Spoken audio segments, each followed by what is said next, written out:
in Lecture 7 of A Pluralistic Universe by William James. Lecture 7 is on the continuity of experience.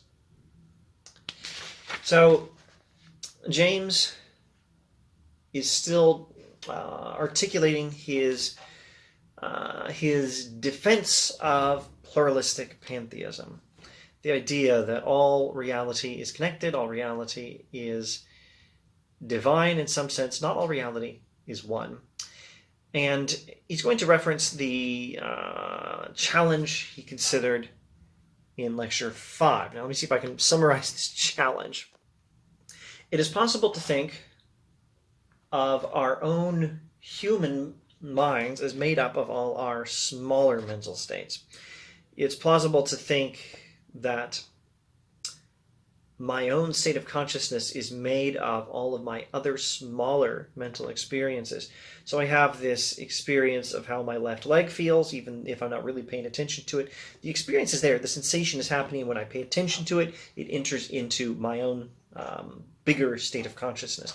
And we can think that our overall state of consciousness includes all these smaller states of consciousness, or using Jamesian language, that the overall state of consciousness knows the same things as the smaller states. And we can also think of this on a big cosmic level, where we think that God includes our minds. We are parts of the mind of God, or using Jamesian language, well, using my language, God's mind includes or contains our mind. I think that language is pretty close for what James is talking about, but his own preferred language seems to be God's mind knows the same things our minds do. And so this is one way we could think of things, but it poses this difficulty that the parts should be the same thing as the whole. The whole should be the same thing as the sum of its parts, but it's obviously not, because my mental state overall is not the same thing as a sensation of whatever I'm feeling in my left leg. And God's mental state is not the same as mine. So these things can't be the same, and yet it seems like parts ought to be wholes. So the solution was to just abandon the principle that parts have to be wholes. We don't have to stick to that principle. That's Lecture 5. And now he's going to say here in Lecture 7 that approach makes sense based on experience. So what he's going to be talking about in a few paragraphs I hope to look at in this video is the fact that in our experience, one experience, which is not identical to another, nevertheless overlaps with it. One thing, which is not the same as another thing, nevertheless is united to, connected to, and to some extent continuous with or overlapping with the other thing. And this is true of our experiences, and perhaps this is true of the whole of reality as well. All right, pray go back with me to the lecture before the last, he says, and recall what I said about the difficulty of seeing how states of consciousness can compound themselves. The difficulty seemed to be the same, you remember, whether we took it in psychology as the composition of finite states of mind out of simpler finite states, or in metaphysics as the composition of the absolute mind out of finite minds in general. It is the general conceptualist difficulty of any one thing being the same with many things, either at once or in succession, for the abstract concepts of oneness and manyness must needs exclude each other. So part of the problem is that we have these concepts of what it means to be one and what it means to be many, and we think that if there is oneness, there cannot be manyness. If there's manyness, there cannot be oneness. If the book and the teacup are more than one thing, let's do three things. Let's do many things. All the books behind me, this book, this teacup, and this set of this pair of glasses. If these are many things, then they can't be one. If they're one, they can't be many. That's what we think. But oneness and manyness, in our experience, actually totally overlap. In the particular instance that we have dwelt on so long, the one thing is the all form of experience, and the many things are the each forms of experience in you and me. So again, we're looking at the idea of the highest reality, the ultimate reality, the divine mind, the mind of God, being the one that includes all of our minds. To call them the same, we must treat them as if each were simultaneously its own other. To call our minds and God's mind the same, we have to treat them as if each one is the thing it's not. A feat on conceptualist principles impossible to perform it. So if we're just going with our ideas, that doesn't make sense. But remember the whole point, and emphasized in the last video or two, the whole point of ideas in the first place is to understand and live in the world as we experience it, and our ideas ought to submit to the facts, not vice versa. So what do the facts say? On the principle of going behind the conceptual function altogether, however, and looking to the more primitive flux of the sensational life, for reality's true shape away is open to us, as I tried in my last lecture to show. So in lecture 6, he tried to explain that if we pay attention to the world as we experience it, we could find that one thing actually can be what it is not. Let me rephrase that. One thing actually can be the same thing as something else, even if they're not identical. A thing can be something else without being identical to it. Identity and difference are, well, for lack of a better term, I'm going to say they overlap. Two things can be the same thing in some sense and different in another sense. Or maybe I should say two things can be the same in one aspect and different in another aspect. Either of those phrasings might work, but let's just proceed with James, and maybe we'll find out which way of phrasing it, or perhaps a third way is best. Not only the absolute is its own other, but the simplest bits of immediate experience are their own others, if that Hegelian phrase be once for all allowed. So in Hegelian philosophy, which James is critiquing here, although he ends up agreeing with a surprising amount of it, in Hegelian philosophy, everything has to be understood to be identical to something that is different from it. The book becomes the same thing as the teacup. And this doesn't make any sense conceptually, but if we stop just letting our concepts tell us how the world is and let the world tell us what our concepts should be, we might find out that in the world as we experience it, one thing already is that which is a different thing. One thing already is another thing. The concrete pulses of experience appear pent in by no such definite limits as our conceptual substitutes for them are confined by. The world as we experience it won't fit within the limits of the ideas we try to impose on the world. They run into one another continuously and seem to interpenetrate. What in them is relation and what is matter related is hard to discern. You feel no one of them is inwardly simple, and no two is wholly without confluence where they touch. There is no datum so small as not to be shown this mystery if mystery be. The tiniest feeling that we can possibly have comes with an earlier and a later part, and with the sense of their continuous procession. Going back to what we said about the Zeno paradox, one or two videos before, it might be appropriate to say that James thinks, well, we're not talking about space being divisible into parts. We're not talking about time being divisible into parts. We're talking about the experience being divisible into parts. We might say all of experience is inherently divisible and that it doesn't have any smallest parts. But also, none of it's divisible in that it never is divided. The smallest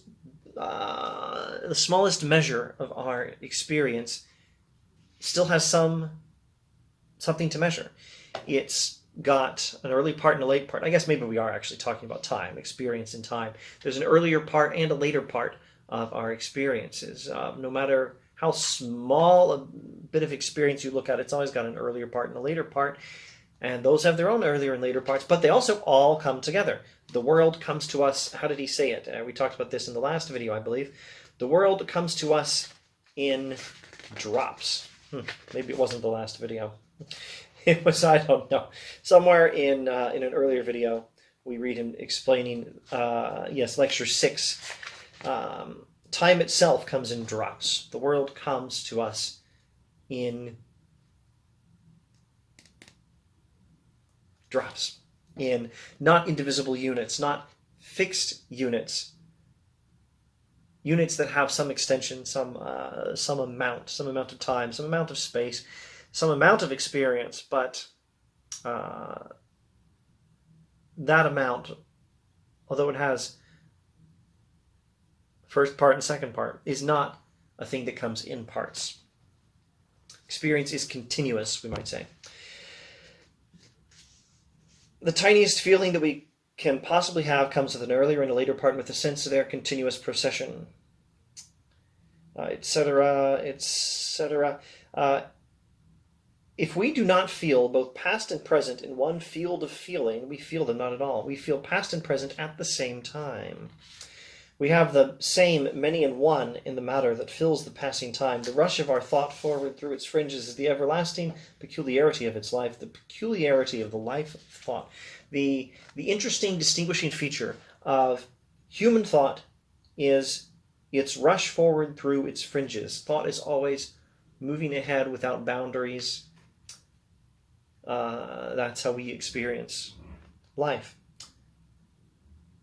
Well, that's just how we experience. That's what experience is. It's a thing without fixed boundaries, confined by our concepts. The rush of our thought forward through its fringes is the everlasting peculiarity of its life, etc. Here, then, inside of the minimal pulses of experience is realized that very inner complexity which the transcendentalists, i.e. those philosophers, say only the absolute can genuinely possess. The gist of the matter is always the same. Something ever goes indissolubly with something else. You cannot separate the same from its other except by abandoning the real altogether. You cannot separate one thing from something else that is in fact different from it. There is difference, but there is also continuity and connection between all things. That maybe is the best one-sentence summary I could give of everything I'm trying to explain here in this video, everything James is trying to explain. And not a bad summary, maybe not the whole book, but a whole lot of this book. The world as we experience it has different things that are nevertheless connected. It's how we experience reality.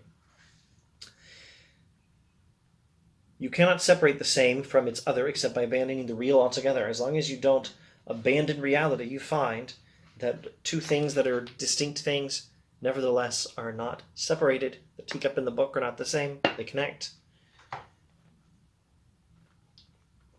No one elementary bit of reality is eclipsed from the next bit's point of view. If only we take reality sensibly and in small enough pulses, etc., etc. Sensational experiences, that means experiences that involve our senses, of taste, sight, smell, hearing, touch. Sensational experiences are their own others then, both internally and externally. Inwardly, they are one with their parts, and outwardly they pass continuously into their next neighbors, so that events separated by years of time in a man's life hang together unbroken by the intermediary events. Their names, to be sure, cut them into separate conceptual entities, but no cuts existed in the continuum in which they originally came. Life is a continuum. Any divisions, any cuts we may make in it by our names, our descriptions, our concepts are artificial. They have their function, yes, as James explained in the lecture on Bergson, but it's still artificial. The experience itself is continuous and doesn't come with any built-in distinct or separate parts. In the pulse of inner life immediately present, now in each of us is a little past, a little future, a little awareness of your own body, of each other's persons, of these sublimities we are trying to talk about, of the earth's geography and the direction of history, of truth and error, of good and bad, and of who knows how much more. That is a good sentence. In the pulse of inner life immediately present now, in me, in you, is a little past, a little future. In the moment you're experiencing, there's some past, there's some future. There's some awareness of your own body. There's some awareness of other people. There's some awareness of all these things we're trying to talk about, of the Earth's geography. All these things we're trying to talk about, an awareness of metaphysics, of the nature of reality, an awareness of grand theories about God, of the Earth's geography and the direction of history, of truth and error, of good and bad, and of who knows how much more. Feeling, however dimly and subconsciously, all these things, your pulse of inner life is continuous with them, belongs to them, and they to it. You can't identify it with either one of them rather than with the others, for if you let it develop into no matter which of those directions, what it develops will look back on it and say, that was the original germ of me. Let's see, if you let it develop in any of those directions, what it develops will look back on it and say, yeah, okay. So your experience includes all of these connections to all of these things, to me, to other people, to your past, your future, your idea of good and bad, of geography, of the Earth's history. You know where you are. You know what part of the world you live in. You know where you are in history. You have some idea of what's been going on lately, and some idea of what's likely to happen in the future, what should happen in future, and some idea that we're talking about theories in philosophy about the nature of God. We're talking about All of these things and all of these ideas are part of your experience right now, the same one experience. And if you take one of those things and say that that's what's going on, that's all. Like I'm talking about James philosophy, that's the only thing I'm experiencing right now. You're making some artificial division in your experience. Well, let's speak for me. If I'd say what I'm doing is talking about James philosophy right now, that's all I'm doing. I'm making some artificial distinction in what I'm experiencing, some artificial distinction concerning what I'm experiencing. And it can be a useful enough distinction. It will help me keep track of how much of this book I've been chattering about on YouTube and Rumble, and how much is left, and how my understanding of this book is improving, though I still find it a rather challenging book, not one I understand the best.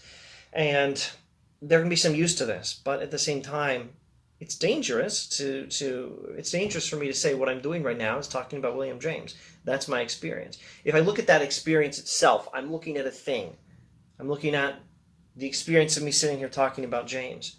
But I can't actually really separate that experience from the experience of sitting here and being very tired, sitting here and thinking it's 27 October and it's almost Halloween, and what am I doing tomorrow, and what am I doing tonight, and what did I eat this morning, and this teacup is just about empty, and the weather's getting cooler, and did I mention I'm really tired?